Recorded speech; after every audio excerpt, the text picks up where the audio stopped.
আরে তরমুজ, এই রাস্তার মধ্যে তরমুজ পড়লো কিভাবে?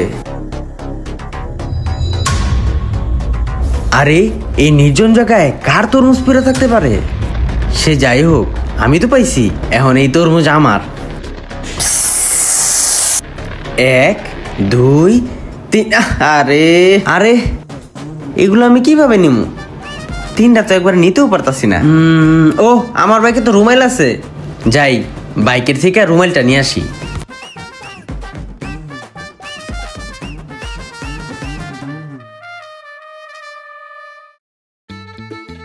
হাওয়াও ছাইরা দিছি, তেলও নামায় ফেলছি, এখন হয় কেমনে যায় দেখমু। ফ্রিতে তরমুজ পেয়ে গেলাম, 200-300 টাকা তো ওই বই। অনেক খিদা লাগছে, সামনে নিয়ে এটি খামু। কি ওজন রে!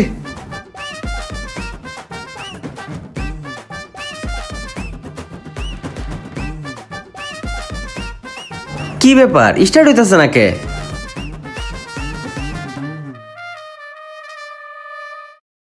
সবকিছু তো ঠিকই ছিল, মাত্র তেল বইরা আইলাম। নাইমা দেখি তো কি সমস্যা। হায় হায়, গাড়ি দিয়ে পাংচার হয়ে গেছে। এটা কেমনে সম্ভব? আমি যখন এলাম তখন তো ঠিকই ছিল। আরে ওই জায়গায় কি? যা দেখি তো। আরে ভাই, আপনি নির্জন রাস্তায় একা একা জঙ্গলের দিকে কই যাইতেছেন? আরে ভাই, আমার বাইকে টায়ার পাংচার হয়ে গেছে, এর মধ্যে আবার তেলও শেষ। আবার দেখলাম গাছের পিছনে কি যেন একটা লুকায় আছে মনে হইলো, এই কারণে আমি একা একা জঙ্গলের দিকে যাইতেছিলাম। ভাই, এই রাস্তায় অনেক লোহা তার কাটা পইরা থাকে, এই জন্য হয়তো আপনার টায়ারটা পাঞ্চার হয়ে গেছে। আপনি একটু সামনে যান, ওইখানে একটা গ্যারেজ আছে, ওইখানে গেলে আপনার টায়ারটা ঠিক হয়ে যাব। আচ্ছা ঠিক আছে ভাই, তাহলে যাই দেখি কি করা যায়। উফ, শালার কপালটাই খারাপ।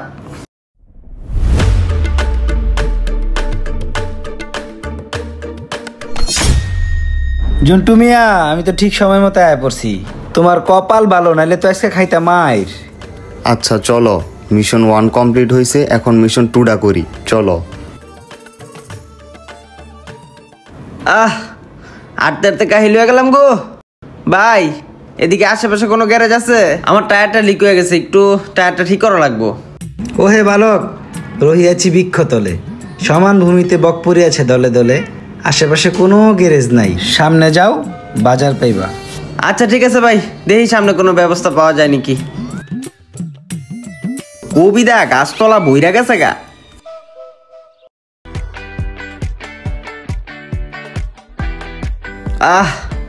হাঁটতে হাঁটতে ক্লান্ত হয়ে গেছি, খিদাও লাগছে, যাই একটা তরমুজ খেয়ে লই। উফ, কি পরিমাণ গরম যে পড়ছে।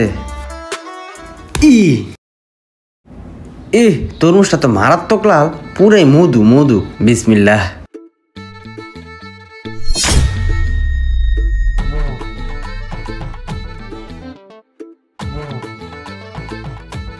আরে এই তরমুজের মধ্যে স্বর্ণের চেন আইলো কইতে? ভাই, আপনার এই স্বর্ণের চেনটা কি বিক্রি করবেন? হ ভাই, এটা তো আমি বিক্রি করবো।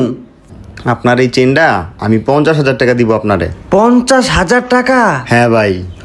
হ ভাই, দেন। এই লন, এটার মধ্যে একদম পুরো 50,000 টাকা আছে। ঠিক আছে ভাই, আপনাকে ধন্যবাদ। শুক্রিয়া। ভাই, আমার তো মাথায় ঢুকতেছে না। প্রথমে রাস্তার মধ্যে তরমুজ, আবার তরমুজের মধ্যে চেইন, আবার সেই চেইনটা আপনি কিনলেন, কাহিনীটা কি? আচ্ছা তাহলে শোনো, কাহিনীটা হচ্ছে এইরকম। হে আল্লাহ, তোমার কাছে লাখ লাখ শুক্রিয়া, আমার সাথে তো চমৎকার হয়ে গেল। এই মোটরসাইকেলটা আমি বিক্রি করতে চাইছিলাম বোনের বিয়ের জন্য, এখন আমার মোটরসাইকেলটাও বিক্রি করতে হইলো না, আর টাকাও ম্যানেজ হয়ে গেছে, আলহামদুলিল্লাহ।